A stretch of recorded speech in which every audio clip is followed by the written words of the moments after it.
Hello everybody, welcome to Vintage Time. My name's Cliff, and a quick wristwatch check of a Vostok Europe Arctica, limited edition, a little bit bombastic, but a lot of fun. Now moving on to the show, Vintage Time.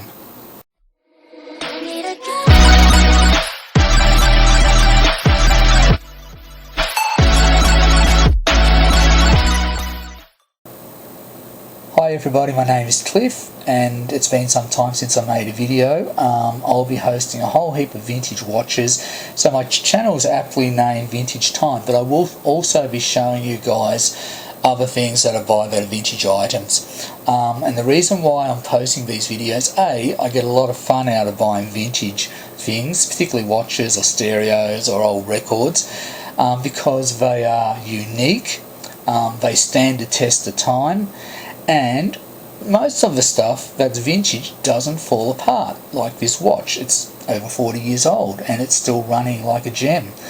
And not only that, it's really fun to show people what's out there, you know, that there's a whole plethora of vintage items that can be found. Sometimes you might need to pay a bit of money for them, but you know, if you look around and hunt around, look, there's a whole heap of things you can find in op shops, on eBay, Gumtree in Australia, so forth.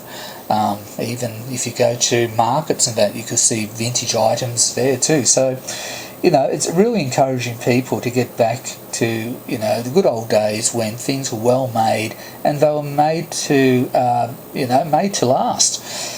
Okay, so today we will be talking about the Timex Dynabeat, and the Dynabeat is a really unusual watch because it's not quartz and it's battery operated, so the battery is in fact powering the spring of the watch. So instead of winding the spring, you know, on the winder here, the whole watch is powered by the battery. So as you can actually see a video on the Dynabeats how the spring is powered by the battery.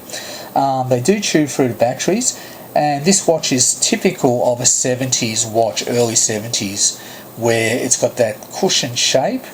You know, I'll just try to rotate it a bit. It's on a NATO strap. Now this watch, because it was made in the early 70s, was actually made in Taiwan. And even though you kind of would laugh that, oh, it's made in Taiwan, but the quality is right there and it's still running like a gem. So look, things have definitely changed, you know, in the quality of things made in Asia compared to 30 or 40 or 50 years ago. This watch, when I bought it, was a little beat up. There's no doubt about that. The glass was quite scratched, needed a bit of a polish, the band was falling apart, but the internals are all great. I polished the glass myself and got most of the scratches out. It keeps excellent time, and you know, considering that this watch is so old, really for the age, it's held up well. I don't know whether you could say that with most watches that you buy now, and you know, you could spend $200 or $300 and within a year or two they fall apart.